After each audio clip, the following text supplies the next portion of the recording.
Well, good morning, everybody. It is May the 13th, 2015, and I'm Cindy K. Courier.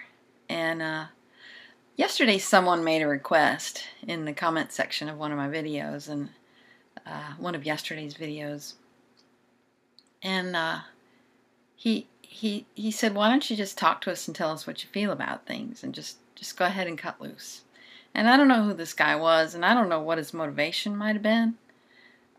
But the message felt good, and I thought, I'd like to just say some stuff. And so that's what I'm going to do this morning. First of all, I've been combing through some of the information that I received from the source I shared with you about yesterday, and also doing my own research. And it seems like the paths are endless, and the concepts I'm reading about are fascinating, and I could just keep my nose in the books, so to speak, all the time. And what I want to remember is to come up for air and make videos about what I'm learning and about what I'm seeing. And my tendency is to wait until I have a conclusion to draw, to wait until I have an opinion about something before I go ahead and share it with you. But what I'm learning is that's not going to happen. These topics are endless. And so what I want to do this morning is share my process and where I am right now. As I read and study and learn and read comments below the videos, I realize something. And that is that there aren't any real clear-cut black and white delineations in the drama that's unfolding before us geopolitically right now. The good guys and bad guys, they don't wear white and black hats. And if they do, you don't know what hat might be underneath that one or what's underneath the one that's underneath that. Many, many layers here. And if I had to draw any conclusion, it would be that that creation is completely amazing. Each being that's created is incredible, especially human beings. And those whom we label as dark forces, or who some want to think of as evil, are some of the most brilliant thinkers I have ever read. And it's no wonder they don't respect us. It's no wonder that those whom we have labeled Illuminati view us as useless eaters. Because when you start looking at the things that they think and what they spend their time on, and then you compare it to what we think and what we spend our time on, and you can see why they call us that.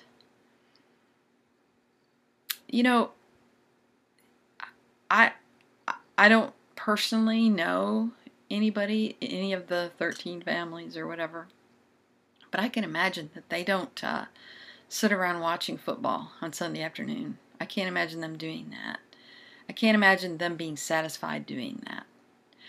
I don't imagine they work 9-to-5 jobs. I can't imagine them fitting into any kind of mold like that, because these are incredible beings.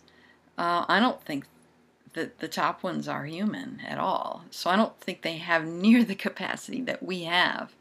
But what they have is drive and dedication, and they have brains, intelligence. And they see us wasting what we have. We have way beyond what we realize we have in the way of human capacities and abilities to create. That's what we have. And so what I want to do today, I guess, or this morning in this video,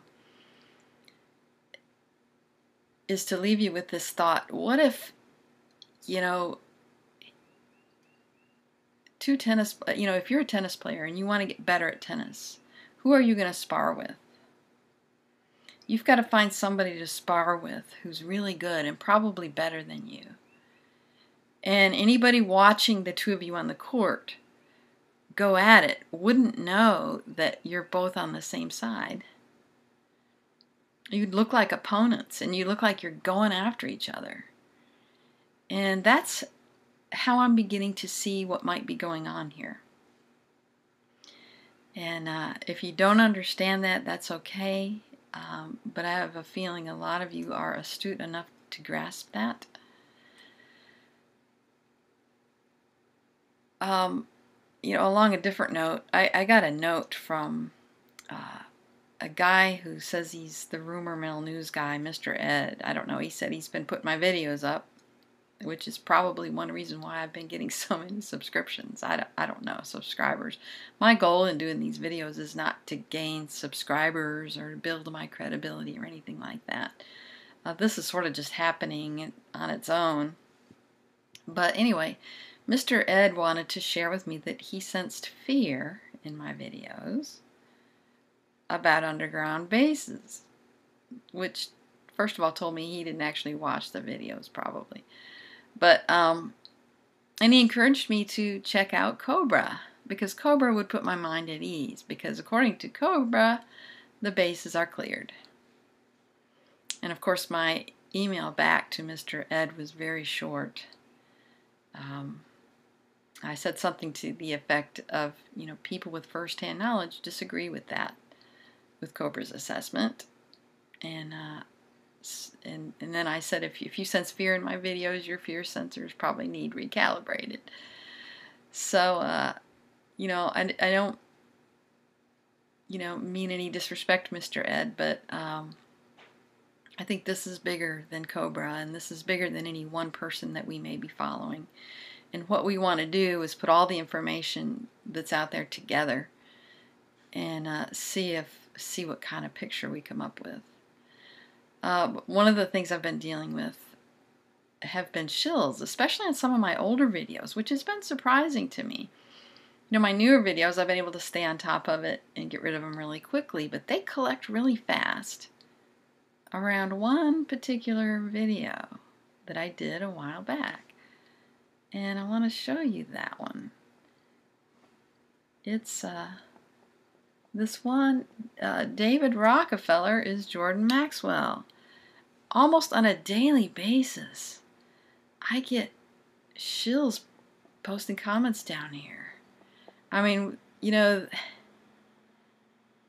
this is not that incredible of a video,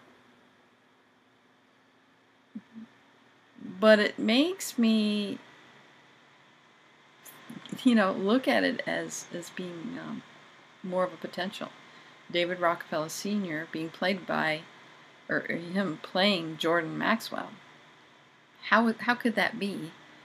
Isn't Jordan Maxwell this really nice guy who told us all about Admiralty Maritime Law? Well, yeah, he told us about Admiralty Maritime Law, but he didn't tell us. These intel guys have us looking in the direction they want us to look, but they aren't having us look in directions like this. This is a document that I found. I don't know if it was an archived website or what it was, but it's from James Casbolt, who is an ex-MI6 operative who sort of started spilling the beans on this SAALM organization and got highly targeted, highly attacked, highly discredited, except for a lot of his stuff you can't discredit because it's true and you can find evidence of it. So this document that I found addresses the security. As you know, the SAALM group was compromised by a security breach recently. I believe they're talking about James Casbolt. And so they've been addressing this, and from what I can tell, it appears that James Casbolt, of course, he himself shares that he has been chipped or programmed to carry out certain operations when it's time in order to further the One World Order agenda. And you see in many places where he's written things trying to tell the world this, and he feels really bad about it. So he's put up these websites to try to reveal what's going on with SAALM. And interesting that Kissinger is featured here. I believe he's the one they're calling Marduk, by the way. But SAALM, let me see if I can, I'm going to read some of this to you, but I want to find where he says what it stands for. The Supreme Annunaki Assembly of Lord Marduk is SAALM. Now, those of you who are going to debunking sites to try to see if this, yes, it's debunked. Do you think that, do you think our controllers are going to, let people think this is real? No. But the point is they think it's real. Those involved in the Supreme I never can remember that Supreme Annunaki Assembly of Lord Marduk, they believe it's real, and they've got a guy that they're saying is Lord Marduk, which seems to me maybe either Kissinger or David Rockefeller, I'm not sure. All one has to do is read this document, which I don't have posted anywhere to share with you yet. My intention is to do so. But I wanted to read, starting with this page 3, strategic concept, all elements working together. See, they get that concept. Well, we don't get that yet. We want to pick out truth versus disinfo. That's kind of an elementary school child way of looking at things. I'll admit I got caught in that too. We're kind of innocent naives when it comes to this sort of thing, and we don't understand that all information is valuable. But this document, James Casbolt is sharing with the world because he feels it's important. This came from the SAALM head guy, I believe. It says, all elements must now indeed begin to fit together and work together. The construction of our scalar computer grid at Pine Gap indicates the end status of our information field that we know as soul or spirit embodied or indexed to one physical frame and converted into usable information and data that can be applied to real-time power. Here is where allegory meets fact and turns into information. Read these words with your mind's eye. They can access the whole of you. For what you know as spirit in you is the part that will understand, instruct, and guide you in this endeavor.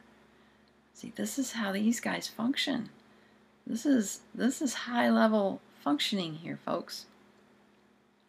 Be it known by one and all, the body is a bearer of information and of itself and within itself. It is creation, in and through which Source experiences itself and its creation. The perfect information field indexed to a body is already in human forms native to Earth. The perfect body hosts a perfect information field predicated on 24 base amino acids, not 20, as the bodies of Earth humans currently are. Current science and human penchant for the idea of immortality have led scientists to a quest for human longevity by the suppression of certain enzymes and enhancement of neuropeptides in a biotechnical symphony of attempts. Yet it is not yet realized that Source as creator has already programmed all DNA to reach and achieve life forms of maximum feasible, complex, oscillating biological life matrices. This is a philharmonic quest for a biologic emancipation from exclusive dependence on the planetary star system context in which complex life form emerges, and much of the change the living matrix undergoes is already in what so far we know as mind, which is contained in Source as creator, expressed as a biomind overfunction that turns a biokind into a unity support under the operation of a dedicated biomind member who acts as first among equals switchboard of permutated interchange of and among all members of the unity support as bio-mind overfunction. This is the most accurate conceptual representation of what biokinds must become, as all biokinds must ultimately join the one voice in each galaxy that shall ultimately join all others in all galaxies as the voice in source, as creator. In less technical language, the human species on Earth is at the door of a species-wide awakening to its whole membership mind. This is not a telepathic phenomena, as it is often misunderstood and portrayed in literature, on the net, and in movies. Rather, it is an energetic phenomena that also involves the Earth. Humans and their star-planet tandem are at the door of becoming a biogeosystem, or intricately woven system, where human biology, Earth energetics, sun energetic cycles, and human biology awaken a process of genetic changes already inscribed in our DNA and genes, regardless of how much SA.A.MI genetic material is in our DNA, or what you have seen referred to as Annunaki, that will make 10 to 20,000 years to bring our biokind to par with other link members in terms of longevity. So I think what he's saying is, regardless of how much Annunaki material you have in your DNA, you can reach this potential. Source is what you know as God in the role of creator at work. Source is the thought boundary to the 7 superdomains from and through which everything is. This is known as Unum, the sum total of creation. Source expresses in 7 superdomains, each being contained therein by the next, all contained therein by Source, like an onion contains its precious core. And the core is the ratio of space-time in which our bodies are now, but of which our information clouds are not. The Milky Way and all galaxies in the universe are hosts to all life manifestations from a perfect DNA created and placed by Source in 4 space-time. The space-time ratio in which life as we know it exists in 3 dimensions of space and 3 expressions of time. The latter, time, is technically not a dimension in the same way space is. It is more an aspect, for there is vertical time, which is a series of time aspects of 12,960,000 infinities, and horizontal time, time aspects that are manifest locally, as local time in space-time, locales or addresses in 4 space-time. This is incredible stuff. This is, and then he goes on to talk about the Eye of Horus. You know, if you are caught, like I've been in the past, in trying to debunk stuff and trying to just see who's good and who's bad, I want to encourage you along with me to take a step back and view the bigger picture. What I just read is the kind of stuff that these guys we call banksters, these guys we call Illuminati, think about. And they think about this stuff night and day. They ponder it. They look for ways to increase their capacities. They want to be like humans. And, you know, I read somewhere where the Greys were mad because they feel that humans don't deserve souls. They don't have souls. And they're mad because we do have souls and we don't appreciate it. We don't understand what it is we have. And so, there you have it, what I'm thinking about this morning. And I'm going to leave it there for now. Try to get this video uploaded. We'll see. Thank you for listening, and we'll see you next time. Bye-bye now.